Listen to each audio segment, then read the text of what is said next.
Ցավոք պետք է ծխրացնեմ բոլորին, դատարանը բավարարեց քննիչի միջնորդությունը եւ կալանք տվեց 2 ամիս ժամկետով, այո։ Այսինքն մեր հույսերը հոդս ցնդեցին, չգիտեմ, բառեր չեմ կարողանում գտնեմ ասելու, բայց սա է մեր իրականությունը, ինչի մեջ մենք այսօր ապրում ենք։ 12-րդ դասարանի աշակերտին գտան, որ պիտի անպայման կալանք կիրառեն, հիմա էս ունենք, պիտի գնանք առաջ պայքարենք մինչև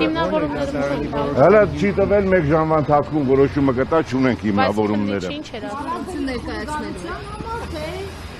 Երկու հոդվածներով են ինչ-որ առաջադրվել է մեղադրանք։ Դավիթ ինչ-որ խոսք ասաց։ Ոչ, Դավիթը մարտական հանգիստ տղամարդավարի պահված դրսևորեց, հուսամ կդրսևորի ամբողջ ընթացքում եւ արդարությունը կհաղթի։ Տեսեք, երբ որ հնչում էր արտահայտություն, որ քաղաքական գործունեությունը խոչընդոտվել, ձեր կողմից եղել է, հա, փակապաստակ եկեղեցուն ինչ գործունեություն։ Կարծում եմ, այն միջնորդությունից ինչ որ ներկայացվել էր պաշտպանական